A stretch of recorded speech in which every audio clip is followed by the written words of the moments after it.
сәлеметсіздер ме? Қайырлы күн. Сіздермен бірге мен Түгелбаева Дамит Болатқызы. Бүгін сіздерге дауысты дыбыстардың түрлерін оңай жаттаудың лайфхагын көрсеткім келіп отыр. Мен өзімнің практикамда қолданып жүрмін және 5-ші сынып оқушыларына ол өте тиімді әдіс ретінде қолданылып жүр. Қазіргі балаларды білесіздер, визуал қабілеті жақсы дамыған, сол себептен осылай үйрету жалпы өзім үшін ең оңай жолы деп білемін. Егер ұнап жатса, өзіңіз де қолдансаңыз болады. Яғни бізде дауысты дыбыстар білесіздер, тілдің қатысына қарай, жақтың және еріннің қатысына қарай деп бөлінеді. Тілдің қатысына қарай жуан жіңішке, еріннің қатысына қарай еріндік, езулік және жақтың қатысына қарай ашық, қысаң болып бөлінеді. Енді біз қалай жаттаймыз, қалай үйретеміз? Ең алдымен жуан дауыстыларды жазып аламыз. Бізде жуан дауыстылар А, О, О және Ы.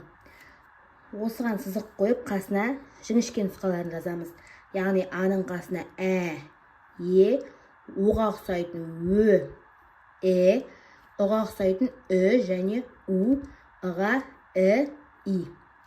Бұл жуан дауыстылар, ал бұлар жіңішке дауыстылар. Енді қақ ортасынан бөлеміз. Бөлген кезде А, Ә, Е, О, Ö, Е бізде ашық дауыстылар.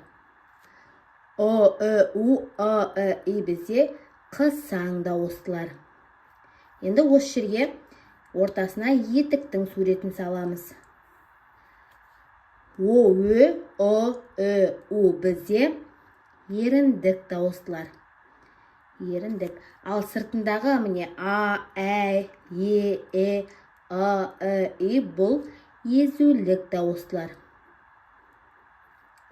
Осылайша оқушыларға үйретеміз. Көз алдарында формула есебінде сақталып қалады да оңай еске түсетін болады.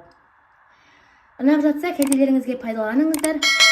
Каналға тіркеліп, лүпіл белгісін қалдырып кетейік. Сізге қиын емес, ал менің өсуіме тамшыдай болса да пайда. Рахмет, сау болыңыздар.